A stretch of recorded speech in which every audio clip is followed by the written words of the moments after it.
Bonjour. C'est moi Orson Welles. J'aime pas trop les voleurs et les fils de pute. Salut Ciné, votre rendez-vous avec le cinéma qui là tout de suite vous arrive sous forme d'Extra Ball, notre version raccourcie mais tout aussi savoureuse que l'original qui nous permet entre autres de prendre quelques minutes pour évoquer une sortie du moment comme on va le faire immédiatement en causant de Criminal Squad avec mon camarade Stéphane Moïsaki. Salut Stéphane. Salut Thomas. C'est nos ciné Extra Ball spécial Criminal Squad et c'est parti.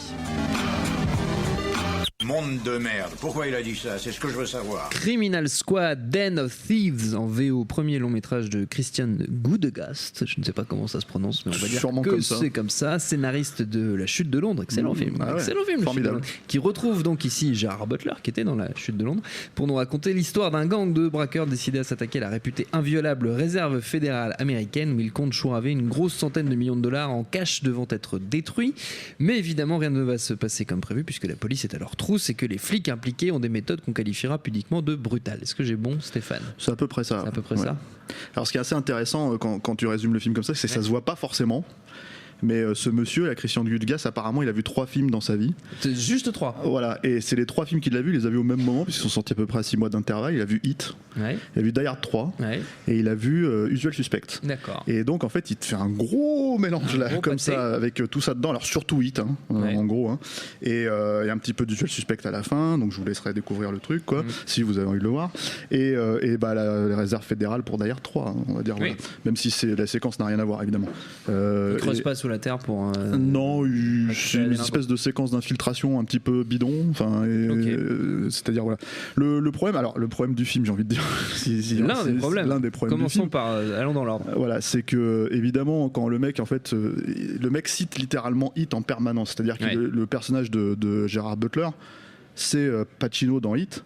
L'autre, c'est pas vraiment forcément De Niro, mais bon, il y a cette espèce de rapport, comment dire, antagoniste, et en même temps, on se respecte, on est un peu les mêmes faces de la pièce, machin, etc., etc. Ouais.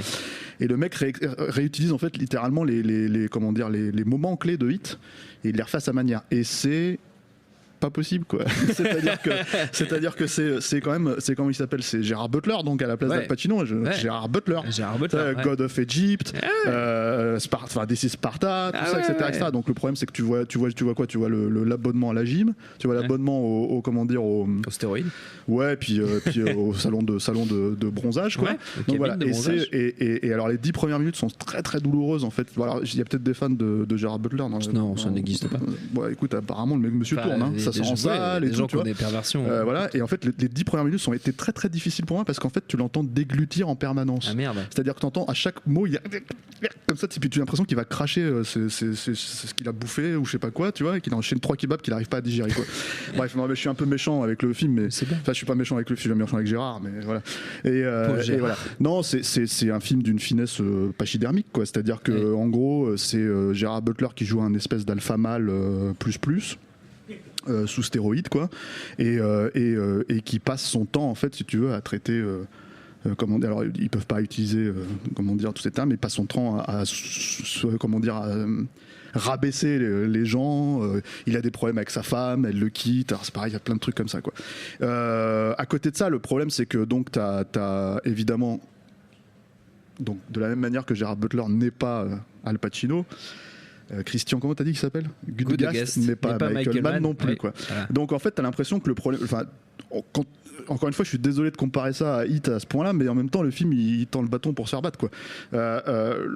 Quand tu vois un film comme Hit qui est extrêmement documenté sur les méthodes comment dire, des criminels qui ont des logiques de militaires, d'anciens militaires, de mercenaires, etc., et que tu vois en fait la façon dont c'est digéré dans celui-là, où tu as juste l'impression en fait que c'est des mecs qui jouent avec leur pistolet à eau quoi, ça fait mal quoi. Donc du coup même les séquences d'action en soi, ne vous laissez pas tromper par la bande-annonce, ok, qui est super bien Faites montée, pas mais quand tu l'erreur regardes le film, quoi. qu'a fait Stéphane. Voilà. Non, moi j'y suis allé, je savais même pas de C'est quoi ton ça parlait. travail, hein. Voilà.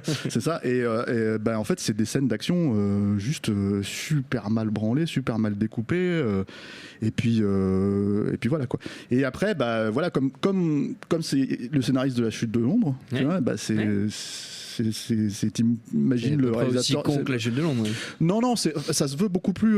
C'est-à-dire La Chute de Londres, c'est quand même difficile en fait de pas revendiquer la connerie du film. J'ai envie de dire quoi. C'est quand même un film qui est fait, je pense à comment dire, de manière consciente, qui est fait pour le public de Trump, quoi. Enfin, je sais pas, Ouais. j'imagine, mais le truc c'est que parce qu'il y a quand même il y a quand même une phrase incroyable dans La Chute de Londres. Où T'as il lui retenu dit, des dialogues de la chute de Londres. bah, c'est quand même c'est le seul dialogue que j'ai retenu, c'est quand il dit, il tape je me mets dans la peau de Gerard Butler, il tape un basané, tu vois, et en fait il lui dit en gros go back to fuck Bekistan ou je sais pas quoi, tu vois, et Ah ouais. donc voilà, donc c'est Ah, j'ai oublié la ça. punchline, Ah, tu c'est vois, bien. voilà. La classe. Non, c'est pas aussi con que ça, mais mais par contre c'est sacrément Mais c'est beauf pas en très fait, loin, ouais. voilà. Et le problème en fait c'est que si tu veux, t'as le casting qui est égal parce qu'au-delà de Gerard Butler, t'as le fils de Ice Cube qui moi je trouve n'a pas le charisme de son père, quoi. Non. On l'avait Et, vu déjà dans le biopic sur Que j'ai pas vu. NWA. Ouais, que j'ai pas vu parce Où que j'ai il l'impression était que c'est très, quand même, très mauvais. voilà. Et Pas le biopic, mais lui. ouais, voilà, et qu'il y a une espèce de personnage qui se retrouve en fait au milieu de cette guerre entre les deux gangs, en fait, les flics aux méthodes un peu expéditives à la The Shield, tout ça, quoi, et comment dire, les criminels qui ont finalement un code d'honneur, tu comprends, etc., etc.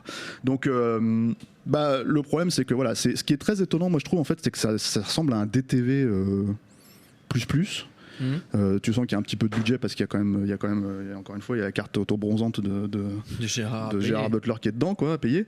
Mais c'est, je trouve étonnant en fait que là on est à 2 doigts du DTV là. Enfin, je pense que Gérard Butler il continue comme ça, il tombe direct avec les autres, quoi. Avec je sais plus qui, tu vois, avec les Bruce Willis, avec les mecs comme ça qui sortent plus en salle quasiment, quoi. Donc voilà. Et ça ressemble à, on va dire, un petit film du samedi soir. Comment dire, moi je trouve pas très bien torché, un espèce de vraiment ces sous-films de braquage en fait qu'on a pu voir en fait après Hit, quoi, post-Hit, qui réinvente absolument littéralement rien sur le genre, qui filme, alors c'est pareil parce que encore une fois ça se passe à Los Angeles aussi, si tu veux, donc le truc c'est que t'as Los Angeles de nuit, les diners, les machins, les putes, tout ça, et enfin voilà, c'est encore une fois c'est de la digestion 22 ans après Hit. Qui marche pas du tout, quoi. Donc voilà, je sais pas s'il y a vraiment grand chose à dire de plus sur cette, pas mal déjà. C'est pas mal déjà. Sur ce film un donc petit on peu. peut voilà, dire qu'on est globalement assez mitigé sur Je suis Criminal déçu, Squad. déçu par un Gérard. peu déçu, t'es déçu par Gérard. Je sens bien. Revoyez plutôt Hit. Il y a une très belle version Blu-ray qui existe et on en avait parlé dans unOciné que vous pouvez réécouter aussi sur notre site binge.audio. Comme ça, je boucle la boucle. Merci beaucoup Stéphane, merci Quentin à la technique, merci au bar à bulles et au public pour l'accueil et on vous dit à très vite.